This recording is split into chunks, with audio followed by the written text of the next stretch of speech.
What is good? What is good, everybody? Happy fucking Tuesday, guys. I hope you all are having a beautiful week or off to a good start to your week, crushing these goals. I know we definitely are. How my boys doing today? Brother, amazing. Blessed. Happy to be here. I love it. Likewise. It's been a good day. There's serious traction going on. Feeling it, man. We're feeling momentum. You know, when you get that kind of tidal wave of like momentum, it can go positive or negative. It was kind of negative, and now we're at a positive wave coming through. We're here to fuck shit up. Let's That's what go, man. This is the shit I love to fucking hear. I'm Yeah, I think it's safe to say a positive wave has struck in us right now because things are going pretty good. We got I don't know, like fucking 5 to 6 walkthroughs this week already going on. That's Buyers of guys, I feel like since they dropped interest rates when I was away, and I come back and fuck, it's like the whole business just like flipped on its side in a good way, and things are just fucking rolling right now. So literally, $31,000, 500 oh no, $31,000 assignment fee that's signed today, contingent on a second walkthrough. Buyer is going to send his contractor there in 2 days. Really cool guy. He has a pretty cool strategy with how he does the business, so that'll be cool to see. But basically, he does owner finances. Once he takes it down, I'll fix him up a little bit. Owner finance it to another person, gets the cash flow, and he doesn't care what we make. He doesn't care too much. He just wants to make sure that the house is good as he thinks it is, and he's going to close on it. So, nice. God willing, all that goes well on Thursday. It's 48 hours to get in there. I'm going over there Thursday, and he's already sent a deposit tomorrow. So, Let's go. good start to the week. And we have a deal me and Nelson locked up in Pensacola that you guys saw get locked up on this live, I think. And this one we have two buyers right now. One person just made an offer sight unseen where we're going to make 10 grand. The other one is still at a higher price where we can make 30 grand. So we're just kind of waiting on that one. We have to do one walkthrough for this one. Sellers are super strict because they're old and sick and getting either Alzheimer or dementia. So we're basically just making sure that everything's good on that end, that we can get in there. We're going to set up a walkthrough for that, and God willing, everything will go good on that one, and we'll have some more assignments here shortly. Let's go. Do we have just because we're basically I mean we're starting a new month. It is November 4th at this time. Um, do you guys have like any projections of either assigned or not, but just projections of kind of where you guys are at so we can ensure that we're all kind of on the same page or on the same track to hit this 1 million under contract? Yep. So I'm going to add it all up. Right now, I'm projected. This is basically like if we assigned all of our deals right now, we have 119,623 in contracts that are sent to Dispo, which means we already have photos. We have 15,000 in ready to market that we basically just have to put up onto Investor Lift. We just got the photos of those, same thing. Or we're still getting photos, everything else. And then we have 80 to 50 on another one. Actually, this one is bigger than 8250. Hold on. What's Novation? 51,500 minus 35,000? Say it again. 51,500 minus 35,000. That's 15,150, right? 16, 16, 51,500 minus 35K? Yeah. 16.5. Okay. So instead of 82.5, we have 16.5. So in projected of what we can close out of the contracts we have right now, it's 151,123. Actually, fuck. There's still two more up here. Hold on. No, that's a good thing. Jordan, you adding up too? I'm gonna do a quick add up. Yeah. Do you have a property in Jennings, Missouri you sent through, Jordan? No. It says it came from you. So I gotta figure out Yeah. where that one came from. Yeah, hell yeah, that's mine. For sure I sent that, bro. No, I'm just playing. That's not me. I got nothing in Missouri. Let's see. We got 20 here. We'll call it 10, 30, 37.5. Dude, but this came from you. It has everything for your JV name in here. Where is it? Jennings, Missouri. Nah. When did that get submitted? Yesterday? Question mark? Question mark? Jordan's I did- locking up deals you don't even remember? No, I did send in a deal yesterday, but it was in St. Louis. Hold on, this is all no right now. Oh yeah, no, this was St. Louis. I don't know why it's coming up as Jennings. Like that's one. Oh, Jennings, Missouri. Yeah, that's close to St. Louis. Yes. Outskirts. That's me. Rollins, we'll call it 10K 47. By the way, it's misery, not Missouri. All right, I got about 57K in the pipeline being marketed to buyers. Really, St. Louis. We're waiting on one assignment right now, waiting for Dispo team to send that out for signatures. It'll be a $7,500 deal. And then I just locked up a contract in Atlanta this morning on acquisitions, newly lead. And I think we should be able to pull 20 off that one for sure. It's a maybe more. ARV is like 360, and I'm under contract at 260. And this dude he's been living there and remodeling it, and it's almost done. So I'm thinking 280 is what we'll put it out at, but we might throw it up at 290, 295 just to see what offers come in at. So including that new one, we're sitting at about 80K that we are marketing on Dispo, ready to assign. Love it. Yeah. Gotten 3 new contracts in the past 3 business days. Let's go. I'm at conservatively 135 projected right now, and we got a couple others in the pipeline. So shooting for, I don't know your guys' magic number. If we're dividing this by 3, we want to be at conservatively 333,000 each UC by December 31st. So yes, cake. I think we're all, based off everything that's going on. I think we're all really. We got freaking basically almost 2 full months left. Like this is good shit. Justin Stabner said, "Show a nipple, divide by 4, count the boy in." Justin, we got to get you up on this live, my brother. That's a crazy ass comment, bro. You're one nipple. One request away. Justin said, "Don't play with the motherfucking coalition." Let's get it, boys.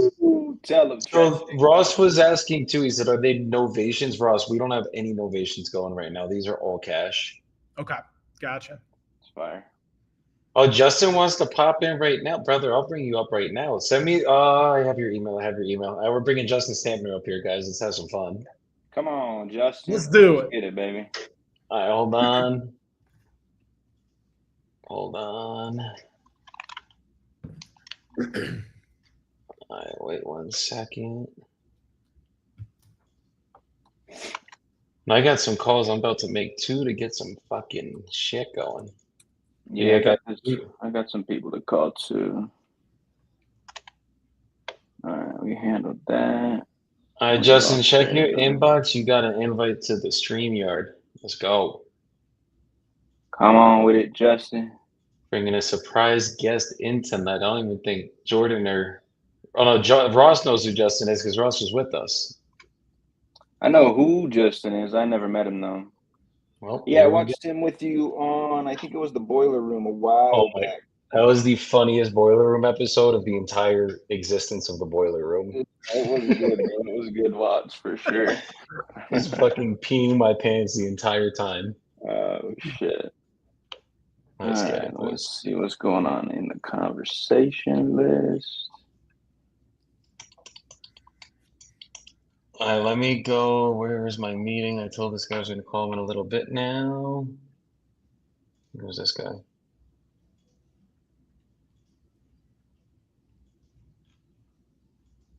Let's get it. Oh, he needs a contract.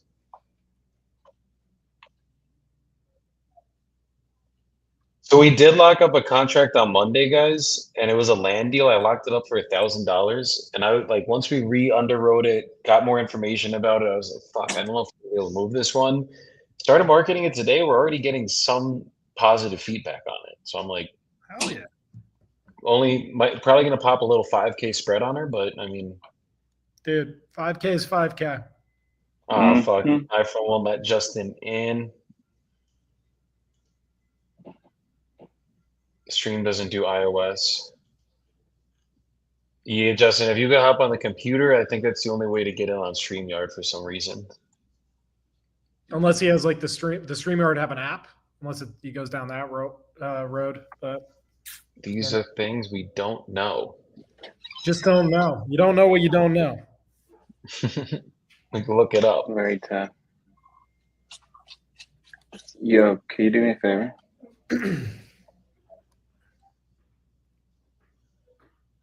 Nice. I love it.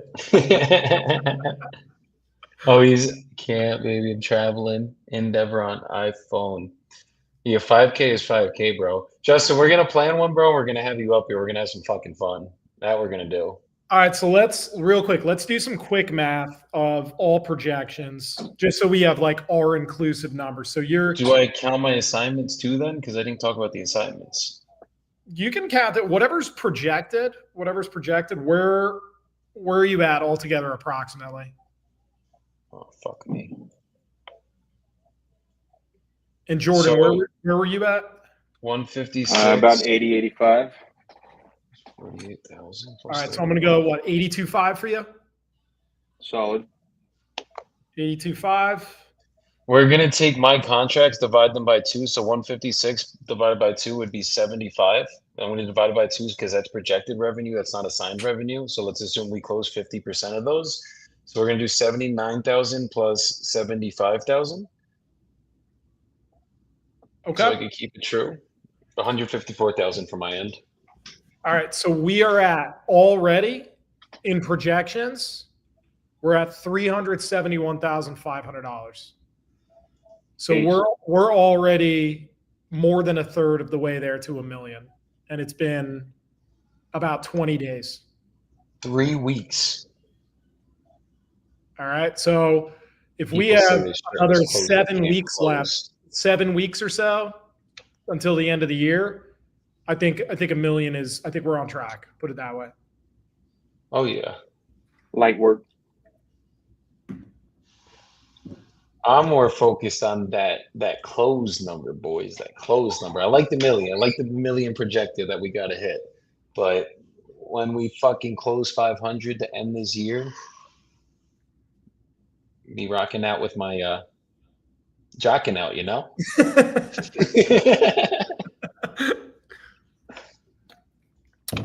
That's what we're really gonna be doing. What's this guy's name? Senor Jones. All right, you guys got. You said you have follow-ups. Yeah, we have some appointments set. Gotcha. All right, fuck. I gotta reset the lead connector app. Sometimes it be fucking up. Lead connector, go high level. Fix it, please. You're fucking with my money right now. It fucks with my emotions.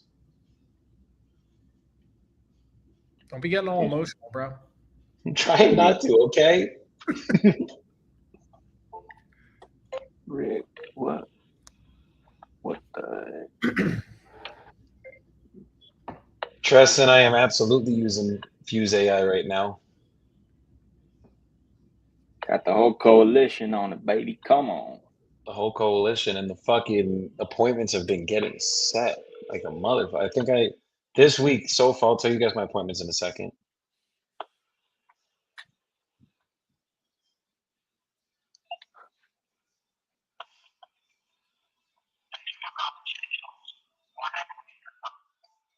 Well,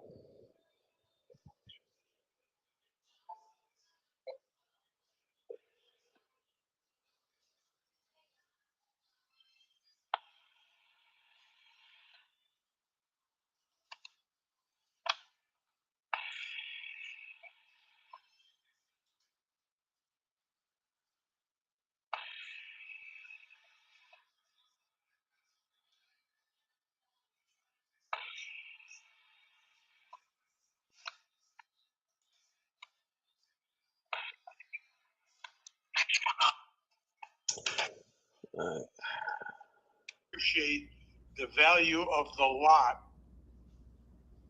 I had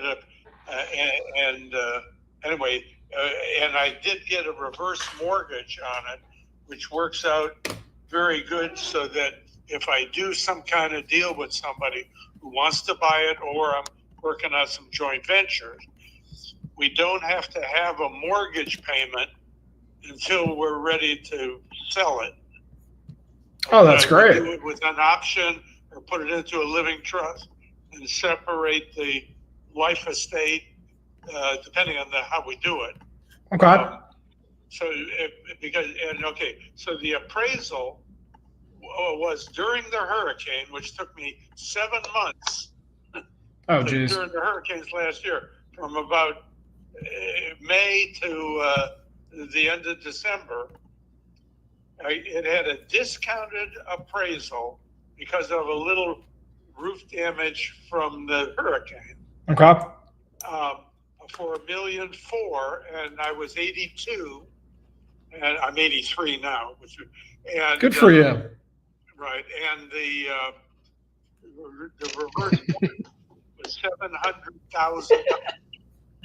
In the appraisal, Good for you. $150,000. Can you make room for an opener? 6. Okay. So you're. And that brings because the realtor. What's good, brother? It's still the opener. Supposed price and divided by the living area of the house. Okay. They don't care that if you got almost 800 square feet of a 3-car garage, that doesn't count. And the land, because I developed this small plot with 21 houses on it next to a golf course. The golf course lots are 10,000 square feet. Our smallest lot is 15,000 feet, and most of them are over 20,000 feet. Mine is a pie-shaped waterfront property on the bayou, shallow waters of the bayou, looking at mangroves, only about 60, 70 feet wide, 1.5 feet deep. So even during the hurricanes in the last 40 years since I developed the area, water comes into the yard because I don't have a seawall, but it doesn't come anywhere near the house that's built to 11 feet above sea level. So when I showed the brokers that we had so many, you're in Arizona? Yeah, I'm in Phoenix, but we do a lot of deals in Florida.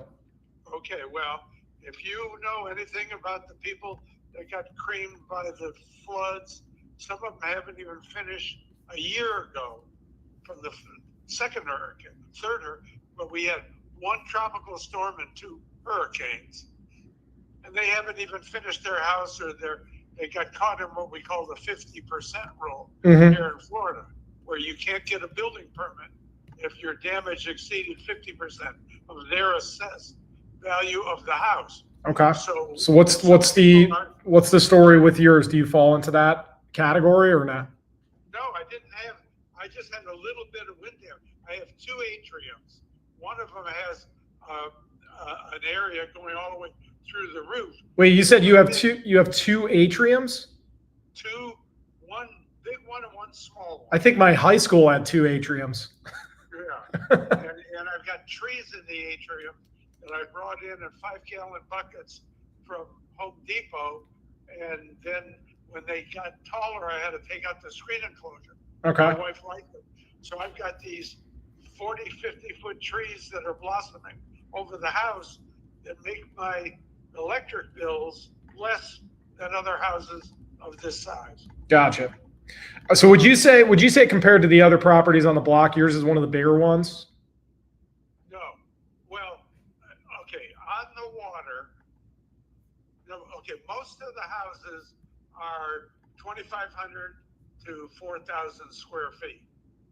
Okay. On the interior non-water front lots. I built mine, which is 5,100 and over 5,100. Yeah, 5156 I'm looking at right now. Yeah, on a pie-shaped lot with 200 feet on the frontage. Okay. And then next to me, on the south, is a 3-story that I built in the Pareto Homes back in 1985. When we had 18% mortgages. Wow. That's 5,300 feet. Okay. The lot is deeper, but not as much waterfront. And they put in a seawall and a dock and a little floating dock with a cover. Yeah, I'm kind of taking a look at the overhead right now, seeing exactly right. what you got going on. They can take their boat all the way along Park Street and out by the VA and out to the Gulf of America, Gulf of Mexico. That's right. And there's room to put a dock, a little dock on my property. I don't have a dock or a swimming pool. There's room on the south side of my house to even build a mother-in-law apartment. Right. And if somebody wanted to live in the main house and they built a mother-in-law apartment and I moved in there and they're in their 50s, we could keep the reverse mortgage in place by putting it into a living trust. Gotcha. Where we segregate the life estate and they have the remainder interest. So that's the type of thing. I'm an old elder law attorney and a real estate broker. Okay, yeah, I was gonna say you sound like you definitely know what you're doing compared to the normal people that I talk to every day. Right. So the ideal target for this is somebody 50, 60 years old who got their house creamed in the storms and didn't want to stay there. Right. And they can have a nice private waterfront property. You can't see into the houses next door. The lot is over 60% of an acre. Okay.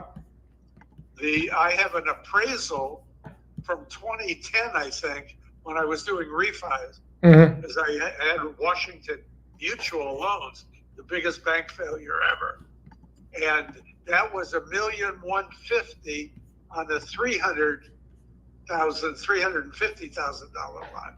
Now the lot's worth $650,000, and there's room to build. Okay. And the house needs some repairs. Realtors want to tear out everything and put white plastic. I said, look, I've been a builder. We've done over 2,000 houses. We want to find a buyer that says, and ask them, what do you want to change? When do you want to change it? So this is going to kind of slim down the buyer pool significantly. So you're saying that they have to be pretty much an advanced investor, and they might need to be. Okay, now here's the deal. It appraised for $1,400,000. I'm looking for $1,250,000. Okay. I will do it with 100.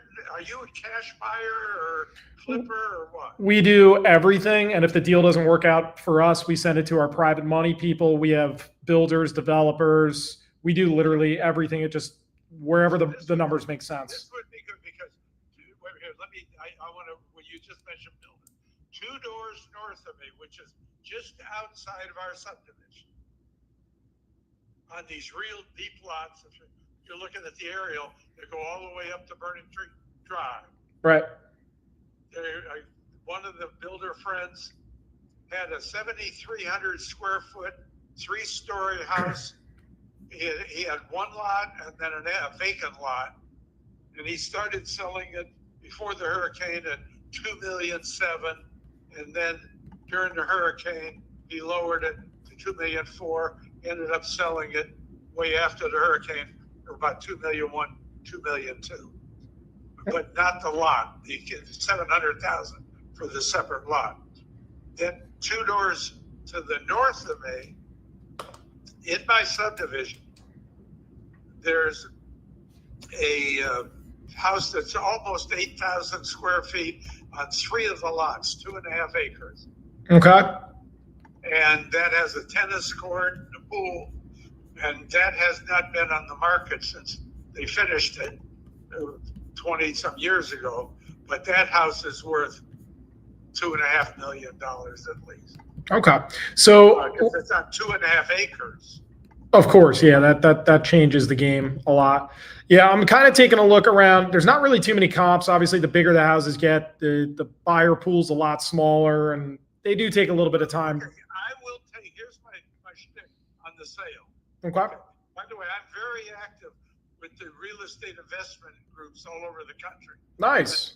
Seminars on reverse mortgage. In fact, I'm showing people how to do reverse mortgages on rental property. That's awesome. Creating a living trust gives them a life estate.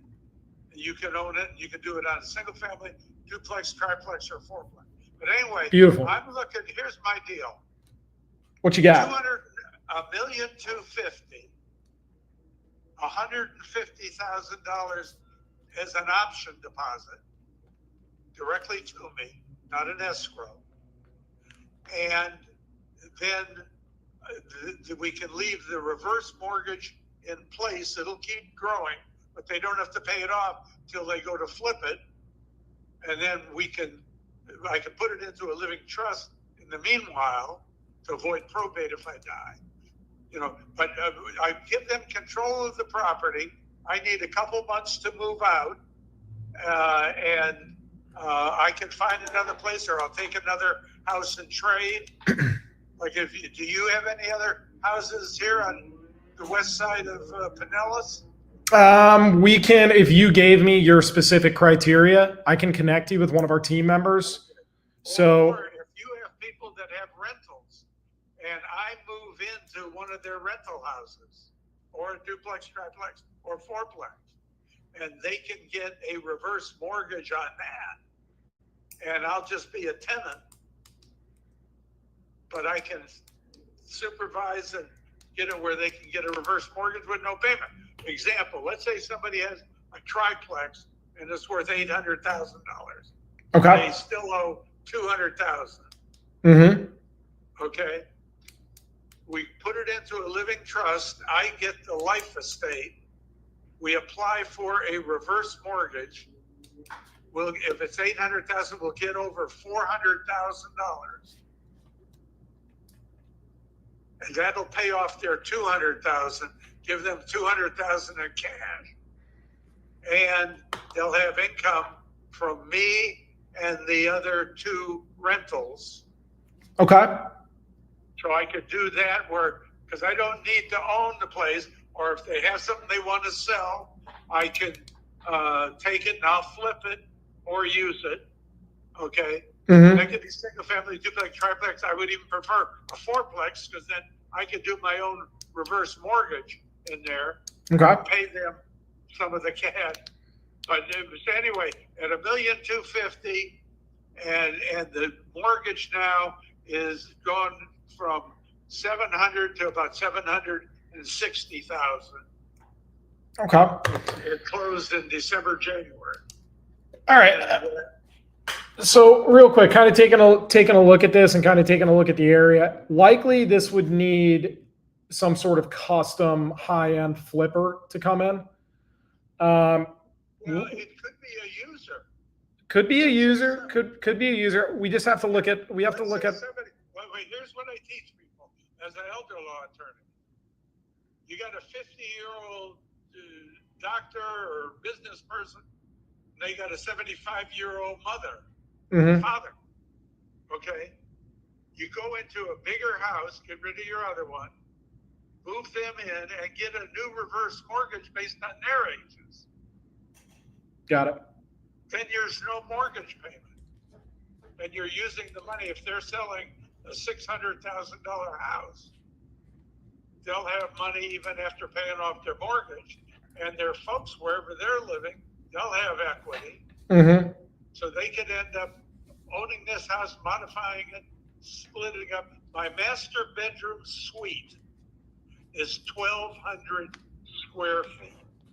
That's the size of a small house. It is. Okay. Then I've got and it's equivalent to 3 bedrooms. And then I've got a 2-bedroom, 1-bath wing, and a 1-bedroom, 1-bath wing, a giant kitchen, laundry room, giant family room. It's rated as 5-bedroom, 5 bath with a fraction, like 5.1, 5.1. Got it. Because of all the fixtures. Of course. Now, real quick, if someone came in, let's say it's not a user, right? Let's keep it real simple, because That's right. the simpler we keep it, the bigger the buyer pool. Okay. $150,000 down. 150K down, and then you're looking for 1.25 over the course of what? No, we'll figure out what my spread is now, and I can take that in the form of other property or even mortgages on other property. If they have keepers and they've got a lot of, I can take for the rest of it. So if I get $150,000 down, do you have something to write on? Yeah, I've been writing down almost everything you're saying over here. All right, do $1,250,000, and right now the mortgage is 700, and it's called it 750. Okay. The reverse mortgage. The reverse mortgage. Right. It'll be growing, but just like instead of you getting one of your lenders and charging you 10 to 12% for the money, it's already in place and it's just growing. Got it. Okay. So now, so what is that in equity? So I'm subtracting the 750, or am I? Subtract the 750 from the $1,250,000. Yeah, you're at. Give me one sec. Trigger the equity first. You're at half a mil. Half a mil. Okay, give me $150,000 down. That leaves what, $350,000 in equity, right? Approximately, yeah. Okay, now we can do that by taking other properties in exchange, or or mortgages. Now, let's say they have a bunch of other houses that are almost free and clear. So if I took a total of 350 in first mortgages at maybe a 70% loan to value ratio, and do it with it could be a 30-year amortization with a 5-year balloon. Got it. That way, they're using the current properties. They're putting 150 cash plus whatever they want to spend in fixing the place now. I get 3 months to move out, but they will start paying immediately the equivalent. The taxes are due in January, and you can delay it all the way till March, the end of March. Okay. So, and then what's your mortgage monthly, all in PITI?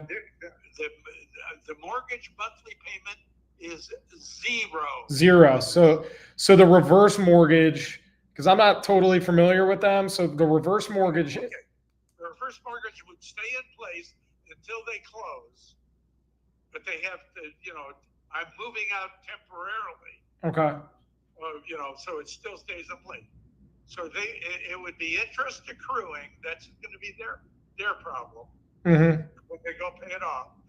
The real estate taxes are due in January through March.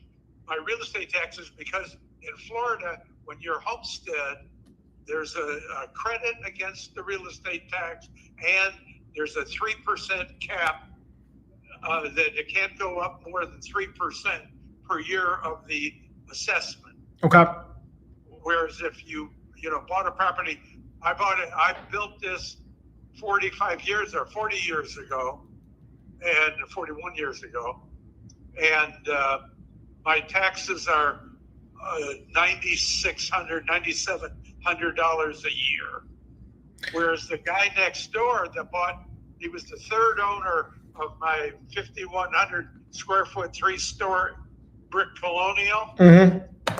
He bought it over 4 years ago, probably 5 years ago, for $1,450,000 or $1,450,150, Okay. something like that.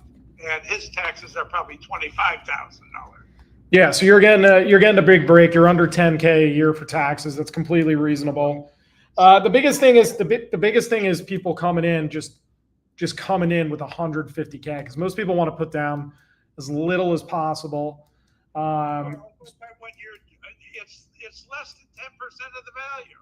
I get it. But when we get up to these larger value homes, do you get what I'm saying? Like it's up to these. It's up to the. Less than 10% of the value. I get that. I'm in total agreement with you. I'm just saying when they look at 150,000, they're looking at, do I want one massive property or am I going to take on 6 other projects and which one's going to yield me more return on investment? Does that make sense? This is a high class area that didn't flood. That's awesome. That's great. Okay. So that's going to be a great selling point. I think the hardest thing is the buyer is going to be really, really specific, and the pool is going to be small, which works against us. But if we can find the perfect buyer, Yeah, but if I'm willing to take another property and trade or mortgages on the property and keep the cash down, so let's say that they put $200,000 into improvements, okay. and the house would be worth $1.7 million.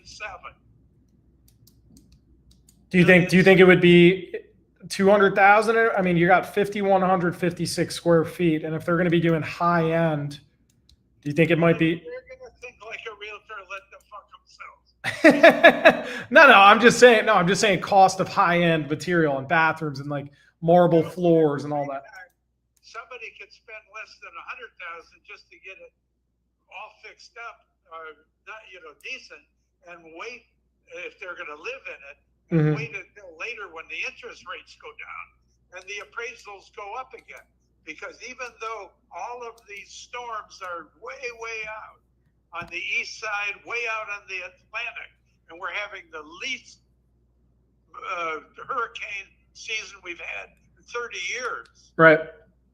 After last year with the one tropical storm and 2 major hurricanes, this area, everything's depressed.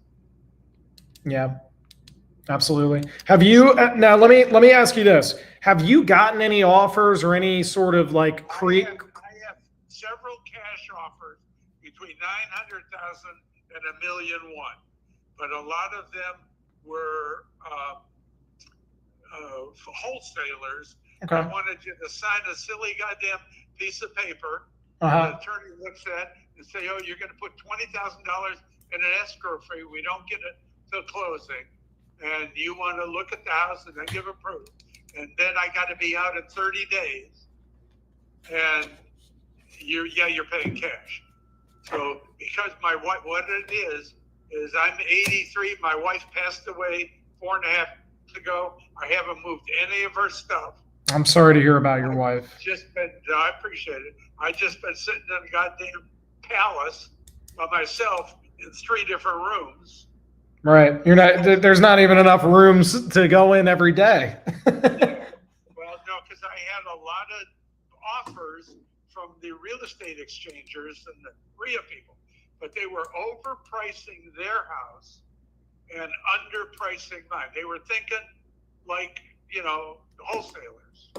Mm-hmm. So the ideal thing, but I need a partner to clean the place up, to do a fancy showing, to get a local buyer.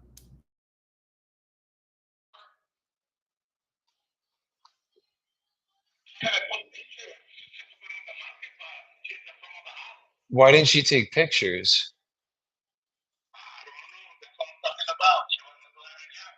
And hold on. Give me 1 second, brother. Okay. You don't get why she wouldn't put pictures up, especially if it's in pretty good condition. Like sometimes they won't put pictures up if the thing's in terrible condition. That makes sense because they don't want to like scare people away. But if it's in good condition, like you're saying, I don't understand why she wouldn't put the pictures up. That's weird.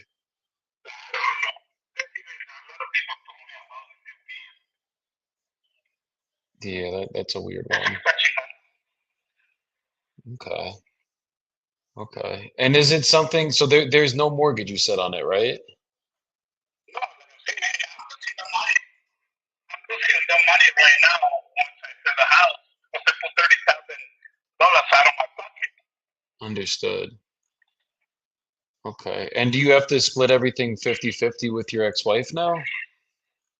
The first $50,000, I get 30, she get 20, and the rest we go 50-50.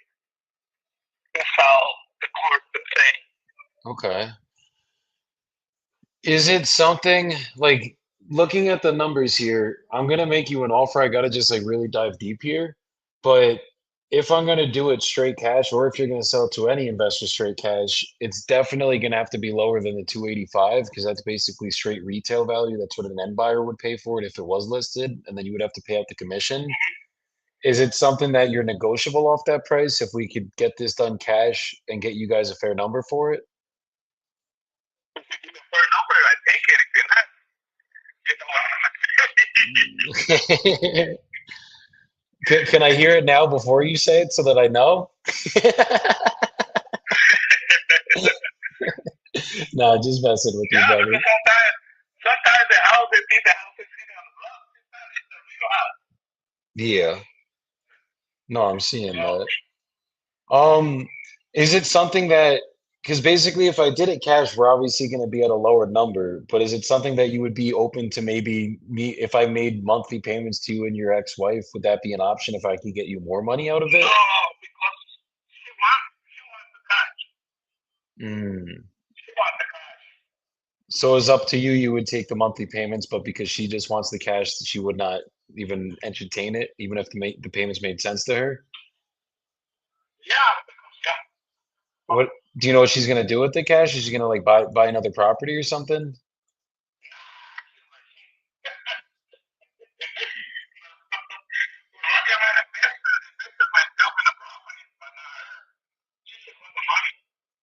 Mm, okay. Because sometimes, like maybe if I could talk to her, present it to her, if you were cool with it, then maybe we could work out the payment side. Because like it's a nice property, and doing it that way, I could get you guys more money in your pocket for a fact. Yeah, the only people what they can do is just get her money out of the way, and the rest of the money I can get payments myself. Okay, so Depends on how many payments we can do. so if she was open to doing it, basically she would take a down payment, or she would if we could buy her out of it, then you would be open to doing the rest in payments. Probably we can talk about that. Okay. You know? We could look into that. Because basically, I'm gonna go run my numbers really quick. I'm gonna put you on a brief hold. But basically, there's like three Uh, properties, same size, if not bigger than yours, in your neighborhood that just 275, 265, and 265, and those all sold with agents.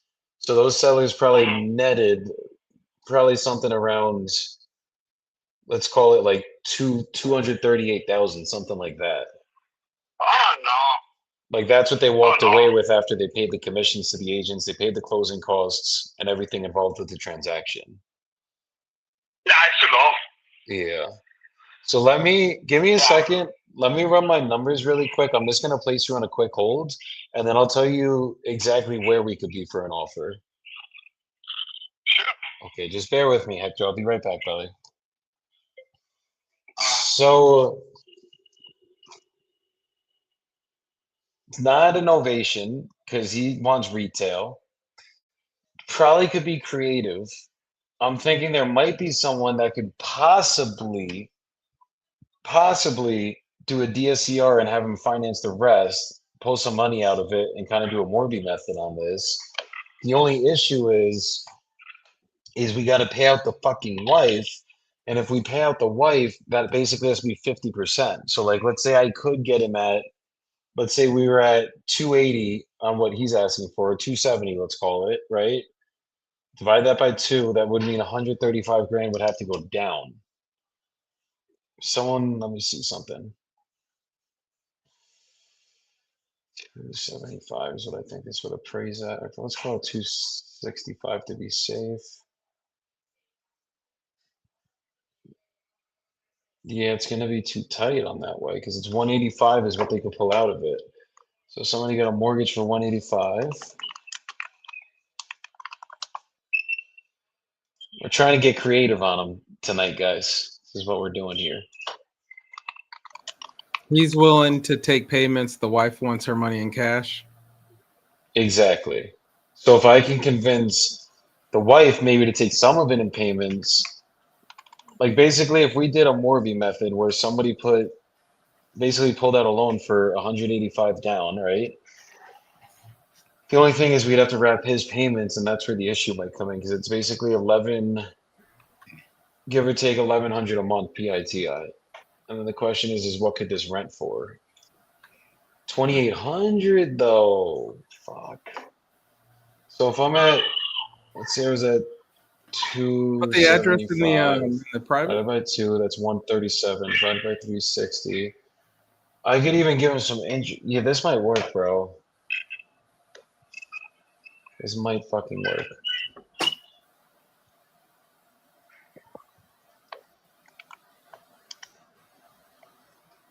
Oh, you're in my This is backyard. Houston's. I know. Nelson, you want to Morby this? I do not want to own any properties. Sell the deal before it's locked up, guys. That is the key right there. Haggle your friends. There you go. I know this area all too well. How much does he want for it? He wants 285.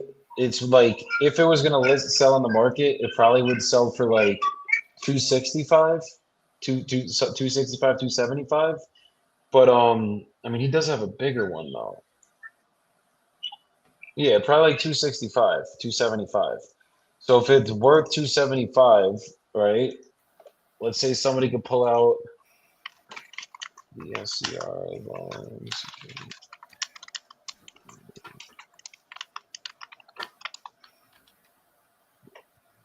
A DSCR right now would give 80%. I always go, I went 70%. So if I did fucking 275, if it would appraise at 275.7, that's 192.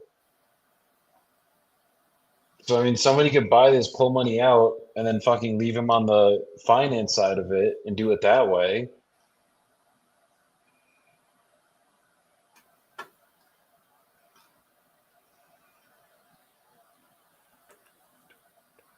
They'd be able to pull out about 135, 57 grand. They would be able to take out of it, which that would be cool. He's willing to finance it, but the question is fucking. I think 50% down is just too much. Always.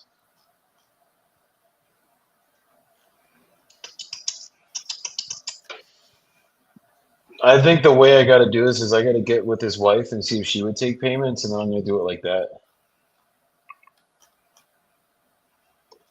Okay, you still here, Hector? Okay. So what I'm seeing on my end, if you like the reason why the property wasn't selling when you had it listed, it was definitely priced a little bit higher than it should have been. There's the three comps that sold 275, 265, 265. They were literally all in your neighborhood. And basically the highest one that's ever sold in this neighborhood was 275. So I'm thinking if you went and relisted, it was a little bit smaller. You're completely right. You're completely right. But the issue is on an appraiser with the bank is like they're gonna go with everything that's sold in the area. You know what I mean? So like it might I think it might be worth a little bit more, but it doesn't mean that it's gonna sell a little bit more because it's gonna be what people are gonna be paying for in the area. It was only a couple hundred square feet difference. Like the one that's over 265, it was a two-story as well. It was 2,300 square feet. Yours is 2,500. So that was only 200 square feet difference. If it was like 600 square feet, it's saying on the tax records it is 2,536. So that's, are you including the garage maybe?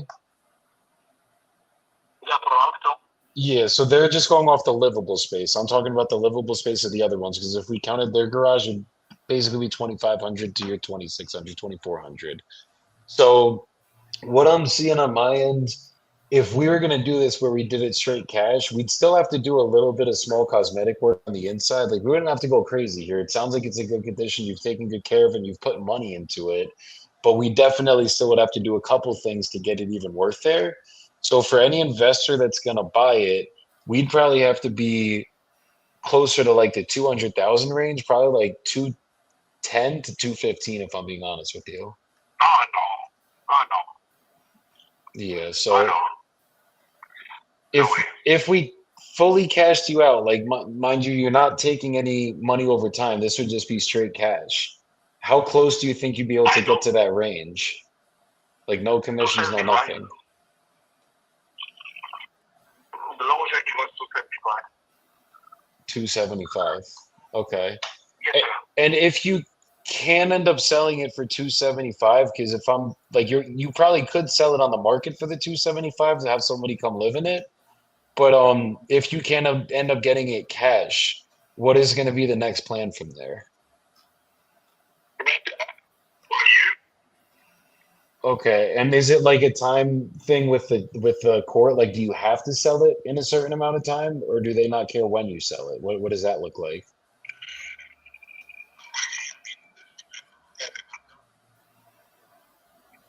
Okay, so there's nothing saying like it has to be sold by a certain date or anything like that. And your ex-wife would be fine renting it as well?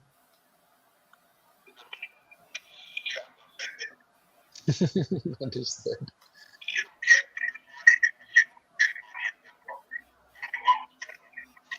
Understood. So what if I know you said she's not going to be too open to taking money over time, but is it something that maybe me and you and her could get on a call, or even if I called her myself, whatever you think would get through to her a little bit better? Because I could probably get closer to that 275 if we did it in the payments. We just got to get her on board to be willing to take it. Do you think there's any, I mean, worst Yeah, case, she but tells me no, and probably if you come up with a good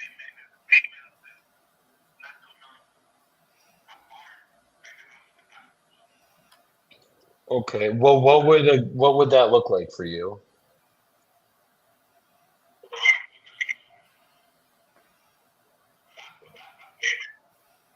So like 130,000 down?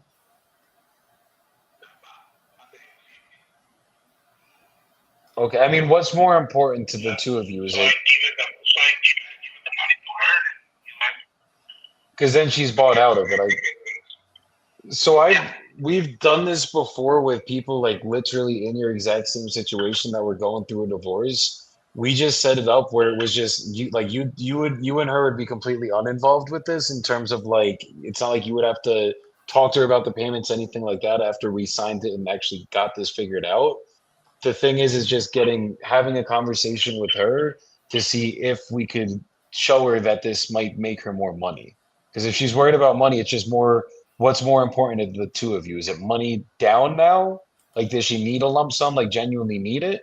Or is it just getting more money out of the property, getting money over time? It's just for her, it's just getting the money at once. Got it. Got it. Because the hard part's going to be is getting her out of it fully with getting the money at once, like getting a 50% down payment, that's like that's a hard one to pull.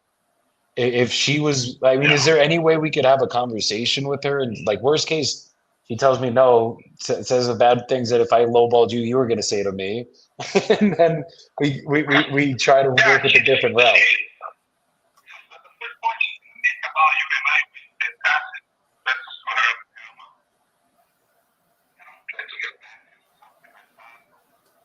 Could we try to Get back talk from to her? what Could we money. maybe get on a call with her?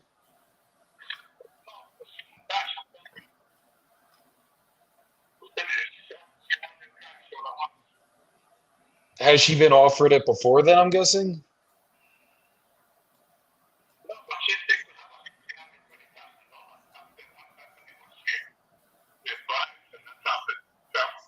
That's the price. What she wants, we have a 20,000. That's what she wants. Okay. I mean, I know you're saying she probably would say no and everything, but is there any way that maybe we could try to talk to her another day and I could just see, like, even if it's not this route, maybe I could see if I could get her to understand, like, she's definitely not getting 320,000 for this. If we did it over time, It's not gonna possibly, happen. It's not gonna happen. she wouldn't even take a call from me.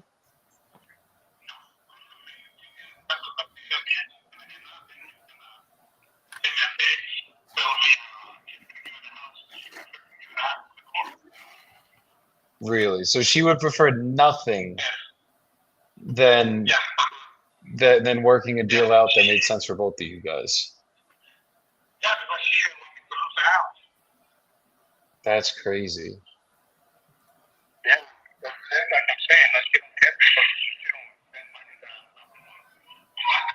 Come on, baby. I come up with $30,000 out of my pocket to pay it off. Yeah, that's insane, brother. Is And it I'm losing the money. so basically like you're thinking if I did try to call her myself, like not with you involved, right? You think she would just get mad at you then and then basically just tell you to give it to the court essentially? Yes. Yes, because she's gonna think about you and I am gonna be talking to her. I just me. Yes. Okay. Yeah. That's how she's.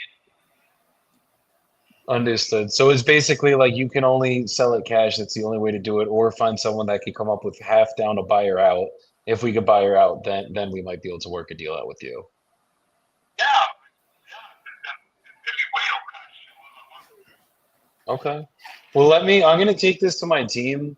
I'll see if there's anything we could do on that end to buy her out, and then if we can, I'll circle back. I mean, regardless, I'll circle back with you in the next day or two just to give you an update. But let me go talk to some of my people, some of my investors I work with, and see if there's another way to work this out for you. Okay. Okay, perfect. Well, All right. I appreciate your time tonight, my brother, and hopefully we can figure this out. One, if there's a will, there's a way. We just gotta find it now. Oh,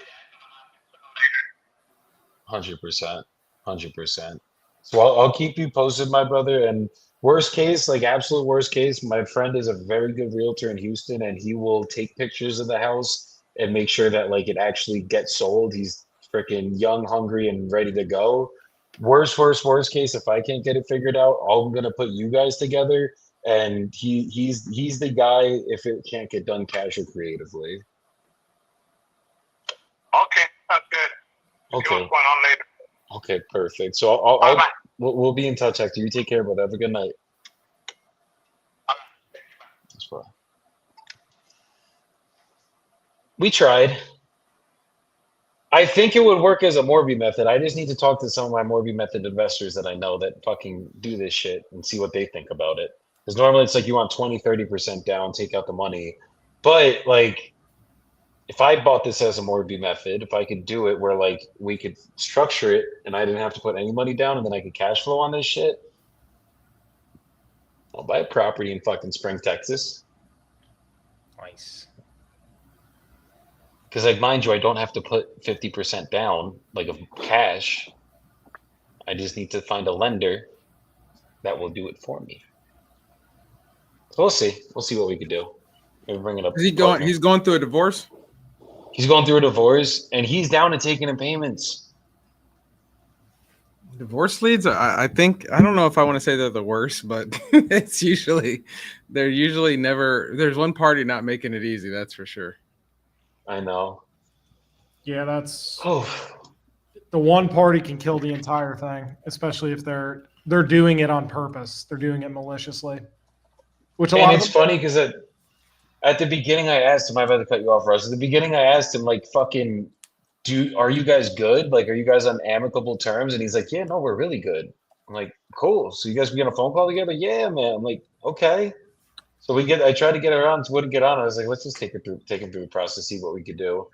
And then you see how at the end we uncover the real pain sometimes, guys? Like, oh yeah, buyers are liars and sellers are worse. So like they just bottle everything up, and then like I feel like sometimes like even if you're really good at building rapport and you're really good at asking quality questions and layered questions, the more calls they get just awesome at this. It's like another day, another talking to an investor, another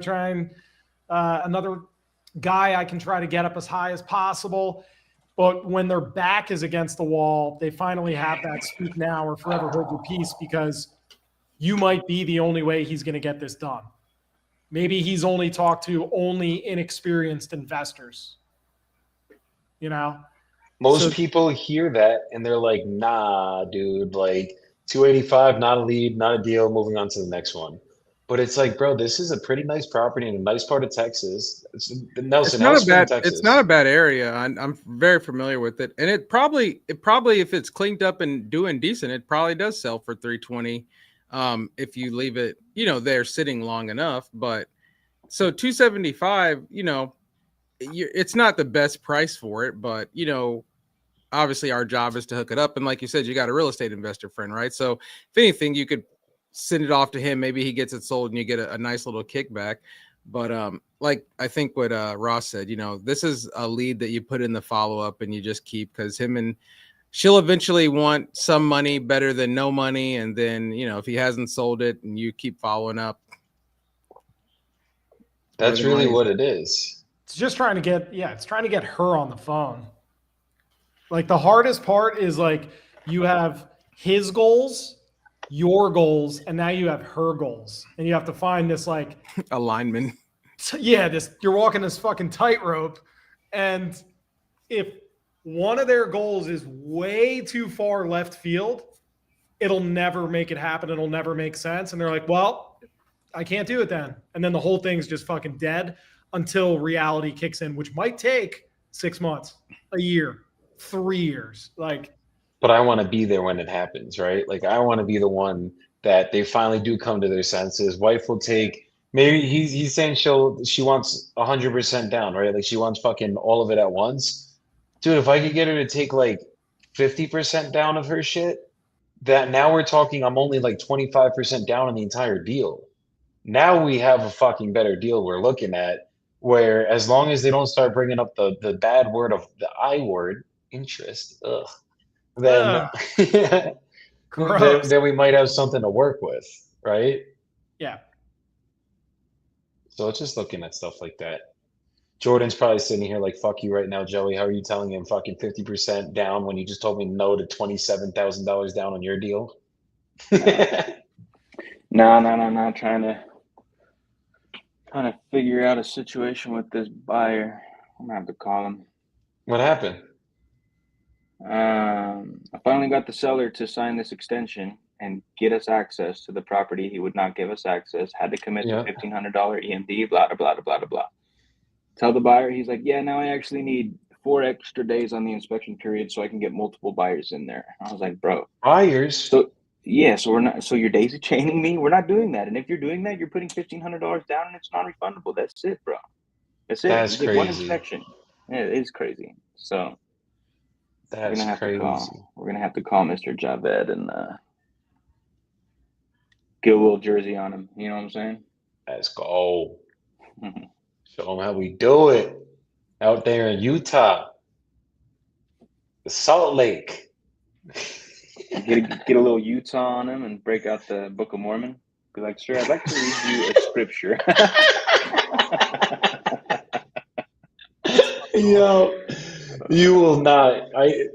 Jordan, if you do that, I don't know what I'll do. We got to make a bet on that. You got to do that, Jordan. Look at that fucking sunset, Ross. God damn.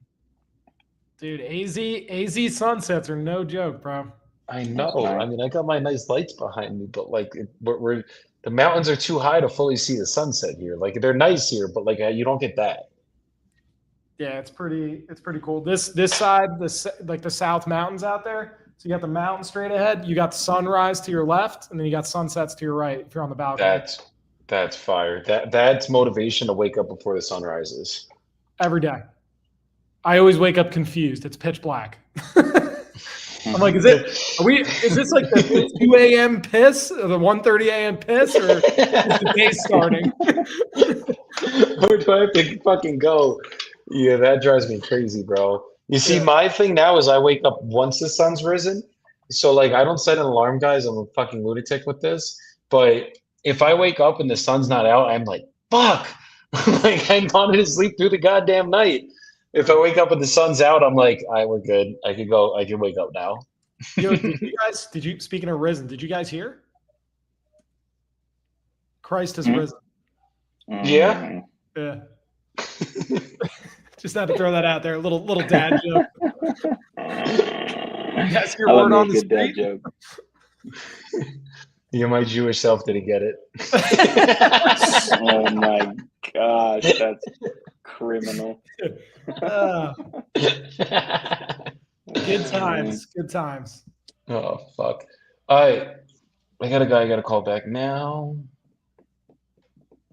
Let me find this conversation.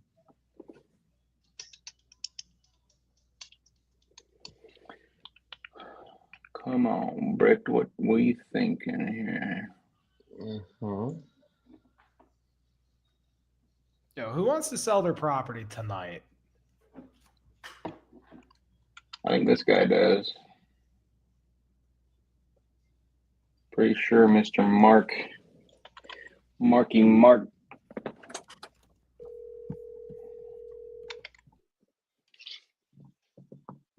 All right, let's call this guy. I have no idea where he came from. This is a Boston guy. Okay, let's see. Boston.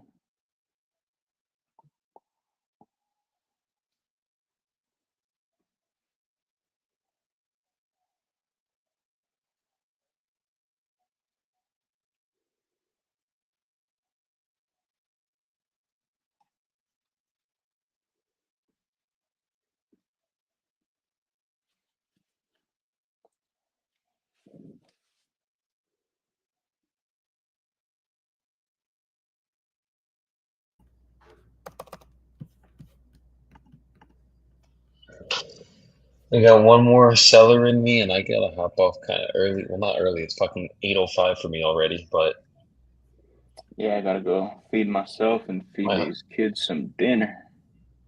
my husbandly duties are calling soon. You're... Gotta make sure my wife doesn't de-wife me or de-husband me. You Be better like this guy with the Hire fucking. bit of brotherly Oh advice. Make fuck! sure you take that hat off before you walk back out and give her a hug, okay? I'm just playing. It's a sexy hat, baby. This It guy got a wants little crushed in the 140. closet, but we're good. Can't tell. So that hat recently came out of the closet, huh? With some crust on it? Yeah. What happened there, man? A little confused. Oh, you're not the only thing that's confused. Oh my fucking Jesus, go. Yeah, you ever heard that saying back in the day where they would Yeah, tell people like, "Yo, get bent." It's like an old yeah, school. It's like a 1980s, lot. 1990s. Get bent. You know, that's exactly what Joey's brim did. Oh my god. Oh boy, got him. Caught me. Get him. Where we at? Where we at? Zachary. ARV, we're gonna say, what's it? Yeah, I'm gonna call my dude as well. I think. Nope, this guy's not selling his house anymore, so to stop texting him. My bad. Mhm. Mhm. Mhm. Okay.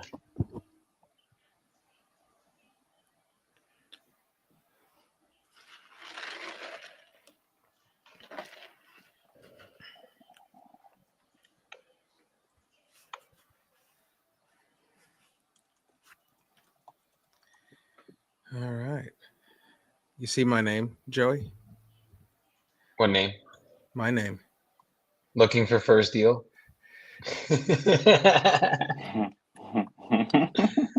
Yes, he is, guys. Nelson's been in the business for 6 years now, and he is still looking to close his first deal. It's okay.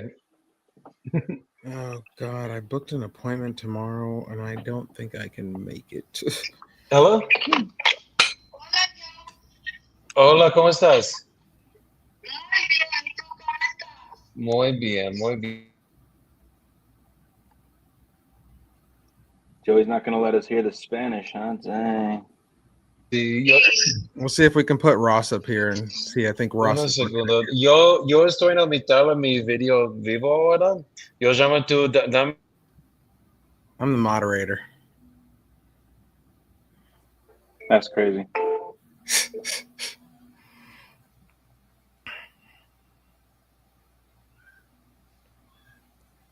Are you working on something? Yeah, that wasn't a lead. That was someone community-wise. Latino community, porque yo hablo casi a fluido en español, si o no estoy bastante cansado como hoy.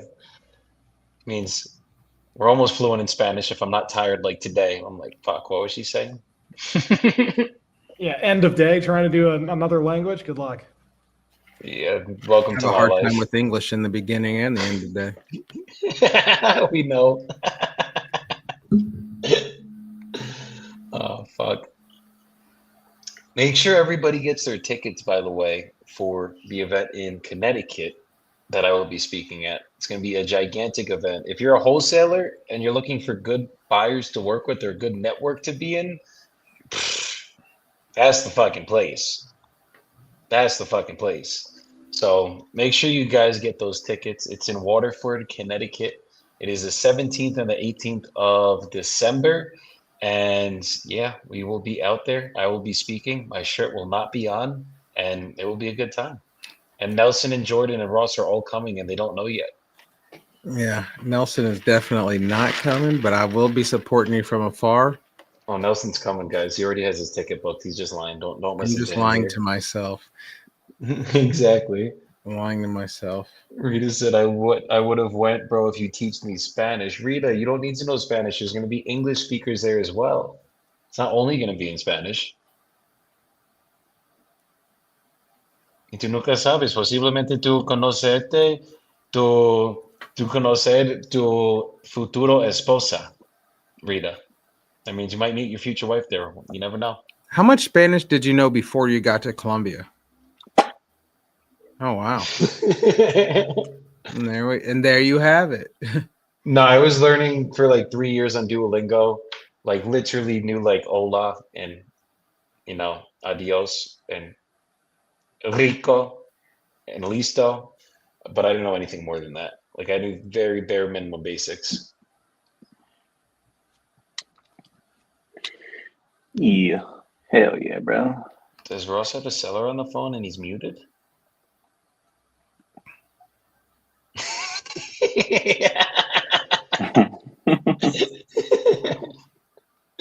It won't let me unmute him. No, You he gotta muted unmute himself. yourself. Ross, unmute. He's just locked in going in Might right be a now. personal phone call. You never know. I don't know. He's locked in. He's double holding the phone right now. 2 hands. Scratching out a team out there, basically. I gotta get out of here, guys. We gotta do a fucking a soapbox. So who wants to start? Shit, I got you. I gotta pop off too. Apparently, this phrase was coined. Potentially open, maybe if he came down with a decent down payment, you could potentially sell or finance the rest. Seller finance? Yeah, like you'd be the bank. No. I always have to find a finance. So my question is this: if he can get, if they could get you 150,000 or even more, and this thing's free and clear, it's a free and clear commercial building, you wouldn't be open to partially seller financing some of that, and then they come down with the majority portion? Then how does the balance get paid then? What? Monthly Okay, payments. I thought you said there wasn't a You balance. can avoid those capital gains. No, you said if you were to come with majority of the payment. That's what you said, right? Yeah, he typically comes in and does like a hybrid. So it's like he'll come with some money down, you would sell or finance a portion, and then the bank would lend on the other portion. Oh, okay. Is that something you might be open to? Sure. Awesome. Because we might be able to get you 150, depending on where the number's at, maybe even a little bit more if you could carry a decent amount of the loan. And he would make payments to you every month too. Okay, from the bank. Oh, so the bank will be making payment monthly. He'd make payments to the bank and also to you, and then he would do the construction and then refinance out and then pay you off in a balloon. Okay. Does that make sense? Yeah, so what percent is he talking about when you talk about majority? That's going to be between you and him, not me. Okay. I don't want to speak on other people's behalf, but he does a lot of creative commercial deals. That's all he does. I'd love to connect you to. Okay. Okay, great. Let me get his number. We'll probably do a group text, and then we'll set up a phone call, get you two talking, and let's work a deal out. Okay. Okay. Awesome. All right, we'll talk sometime tomorrow, probably noon or 1 o'clock. Okay. The best time is usually like 5. 5. Well, this will just be text message first. We'll do a group text, Sure. and then when you're available and he's available, we'll set up a call after that and connect you two. That is correct. Okay. Awesome. All right, I appreciate your time, Titus. You have a great rest of your night. Okay. Thank you so much. You too. All right, thank you. And what's your name again? My name is Ross from Fast Home Sales. Oh, That is going with it. Okay. Okay. Thanks, Rose. All right, thank you, sir. Have a great night. Yeah, you too. Bye. Bye. What the fuck, Ross? You didn't send it. Didn't send what? Ross, like the store? Dude, he heard it the first time. I didn't need to sell it anymore. It seems like he's never done a creative commercial deal, and You have a buyer that's what he does? that's all he does. Oh, yeah. Ross Yeah. steps in at the last minute and says, "Boom, got something for y'all commercially." Yep, dude. You gotta get weird, bro. Where's that at? Milwaukee. Milwaukee.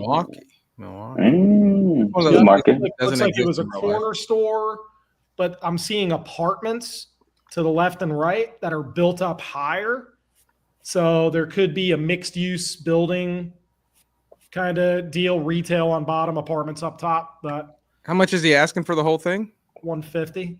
150K? Zillow's at 220. Oh, come on, buddy. Right. You know So- what? You know, I only ask one question on here. That's the only reason I sit on here. Is that a newly lead? This one is not. This is the old Forget it. CRM. Throw this whole thing away. Get it out. But you know what it is? You know what it is? You know what it is? It was a AI appointment center lead. So that shit's So it's a shit's Fuse working. AI lead. it's sifting through this because this guy has probably been in there for at least a year. Hell yeah. We'll take that. We'll take the Fuse AI is co-aligned. We'll take that. We'll get a co-hold the trophy at the Yeah, what- championship ceremony. What you said you got an appointment booked for tomorrow and you can't make it, Nelson? Oh, this is like doctor's appointment, not real estate appointment. Oh, okay. I don't do that kind of stuff. Ross is like, first deal. Oh, yeah, we got it. you're in a pit full of sharks right now, Nelson. This is what happens. No. Smell a little bit of blood. It's like, Yeah, exactly. No. We circling. all right, let's end this thing with a fucking soapbox. Jordan, A box you were of gonna soap. start? So Yeah, I let's got start. you with a box of soap today. Yeah, so I was gonna say apparently this phrase has been coined, but I never heard it when I said it first. Okay, so in my mind, I coined it. Whatever, unimportant. The phrase is proximity is power. I was thinking about this the past couple of days, and right, we're in the Wholesale Collective community. Newly's got a community. These are on school. The Wholesale Collective has a Discord. I've been spending some time in with some of the community members. I was in there all day today, just kind of shooting the shit, making calls with the people in there. They're making calls. Then I get up on here. I get on this call with Mr. Ross and the shirtless man and Mr. looking for his first deal. And right, my environment right now is just so full of people who are aligned with my goals and my vision and my destination for myself as an entrepreneur. And I've realized that this proximity, for me personally, has been crucial for my growth over the past 6 months, because it's been holding me accountable in a way that's different than a friend calling you and being like, hey, did you do this morning? Right. Wonder who It's that like was. it's automatic accountability forced by proximity. And I say this to encourage you all.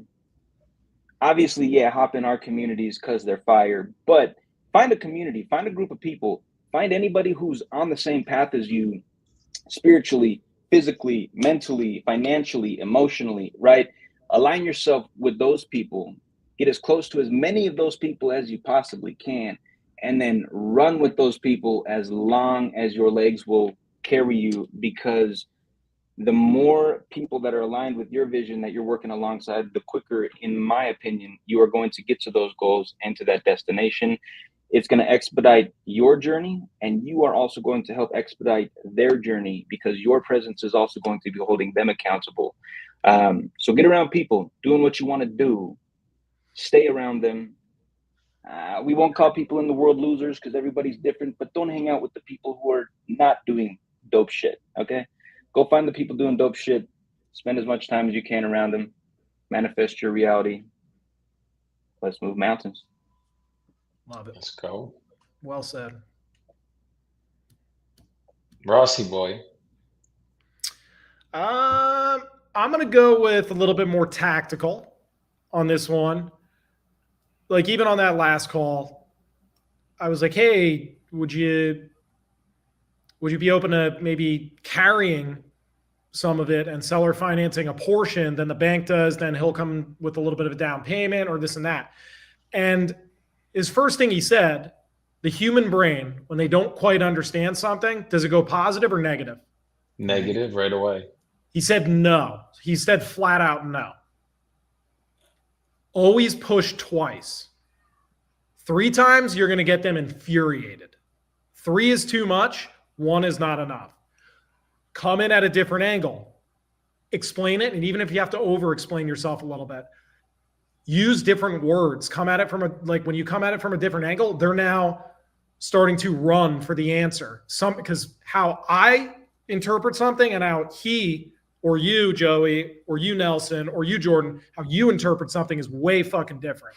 So you need to get creative on how you're presenting the same exact thing on the second time in a different way. Then the light bulb goes off. That's a game changer right there. And it's getting creative on the fly on how you're explaining things to people before going for that second ask. And that shit can move mountains. Facts. That's fire, brother. We're going over that today with pushing past the first no. And that's literally what got us to close the deal, that $27K deal that me and Nelson closed fucking a couple weeks ago. Could you imagine if you just accept only one no and that's the job? You'd be, you said no, sir, gotta go. You know. We did a deal breakdown on the live about 2 hours ago, me and Priska, and like if you guys saw the amount of no's we had to push through on that fucking deal, I suggest you guys all go back and watch that replay. You'll see, like, yeah, everything Ross just said is the biggest of facts, and that's how you see we're all aligned here. It's just how it goes. But Nelson, let's do you, and then I got a good one, and then let's get the fuck up out of here so my wife doesn't kill me tonight.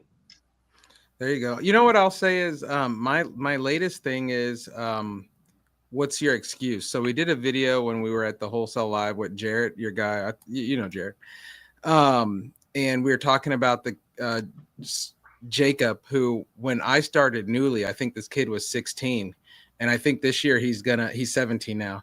And this year I think he's gonna end this year in like 200K in assignments. I mean, the kid's just crushing it.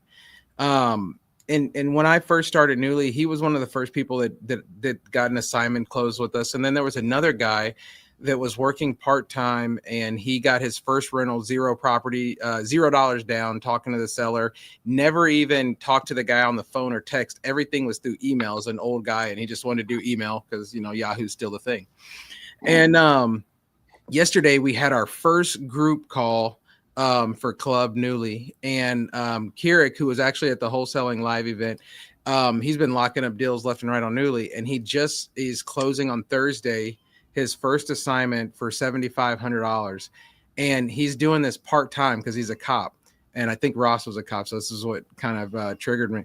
And it's just like, these people are out here working their jobs and coming home and still putting that in and making money. And it's like, what is your excuse, guys? You know, nothing in life is going to come easy.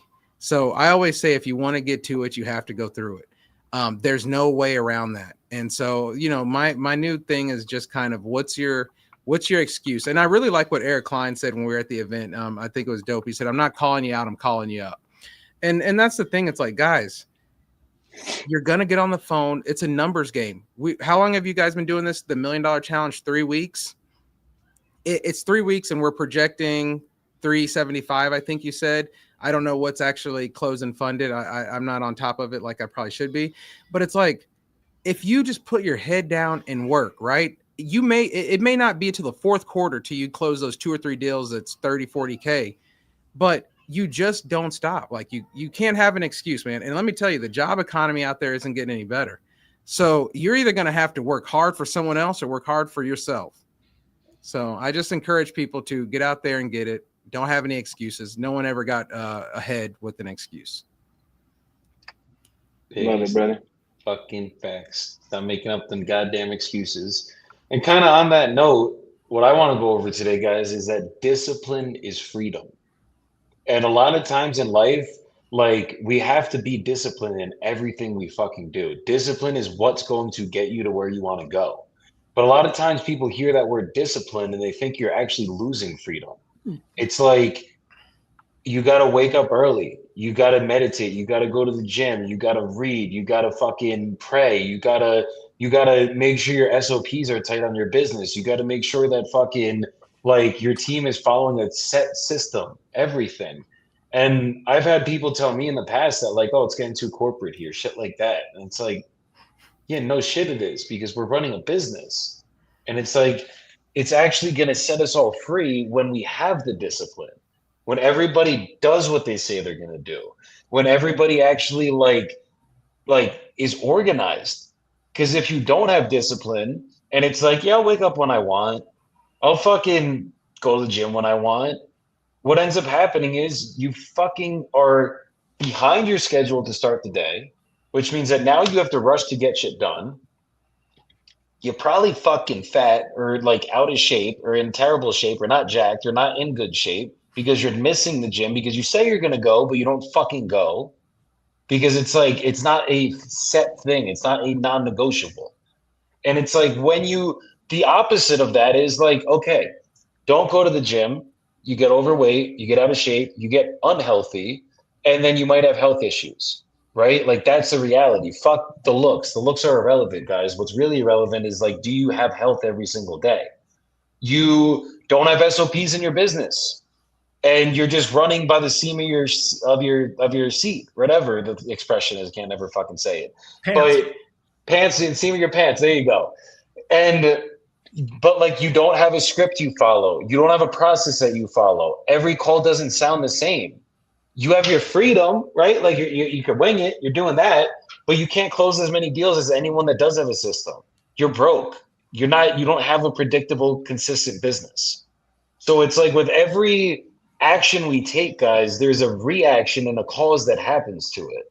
And it's like, if you're not fucking disciplined, as like, oh my God, discipline. Like, Joey, what are you saying? That's fucking that, like, what? That, like, how is discipline equal freedom? Like, the fuck, how does it not equal freedom? Think about it.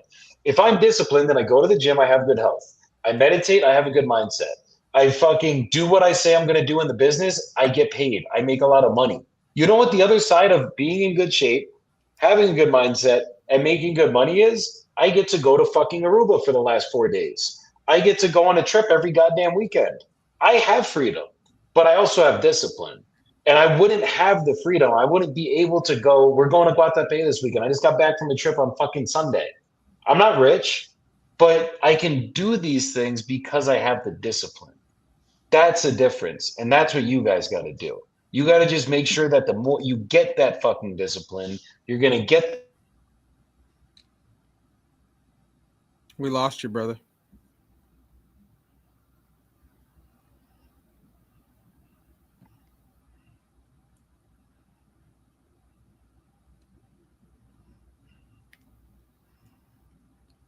Ayo. You're muted. You hear me now? Yep. Yep. Here we go. Fucking AirPods died because we've been on the phones all day. But that is what having discipline is gonna do, guys. It's gonna set you guys free. It's gonna make you be able to do things that you've always wanted to do. But the opposite side of that is you're not gonna be free. You're gonna be a slave to everything that you're fucking doing. You're gonna not be have the energy to be able to do fun things if you're not in good shape and all the negatives that come from it. So make sure you guys have some fucking discipline. Make sure that you guys are just like every day just get 1% better. You don't have to be perfect, but you got to get 1% better every day. I made Jordan get his ass up and go to the motherfucking gym this morning, and I know he fucking hated me for it when he woke up and did it, but after he was done with that workout, I probably felt fucking good. And it's like those little things, it's like when I say it, it sucks. Like no one wants to be that guy to be like, Jordan, you got to go to the fucking gym this morning. Tomorrow you got to go again. Next day you got to go. When we can hold each other to that high standard and we can be disciplined with each other, hold each other accountable. I mean, fuck. Like Jordan's lost 30 fucking 9 pounds in the last couple of weeks, in the last 2 months. Like that's fucking discipline. That's a difference.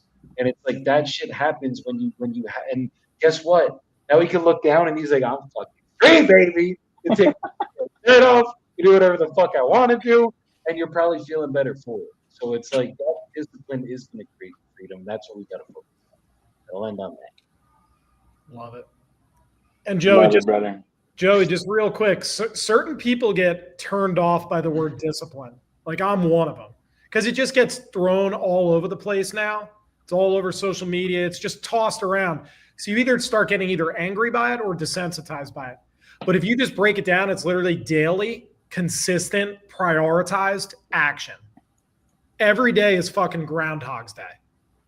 If you just rinse and repeat the same shit every day and you prioritize the actions you're taking, the results come. That's it. Daily, consistent, prioritized action. That's it. There's no rocket science. It's boring, similar shit every day. And that's what success is.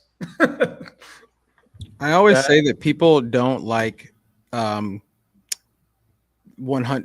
certains.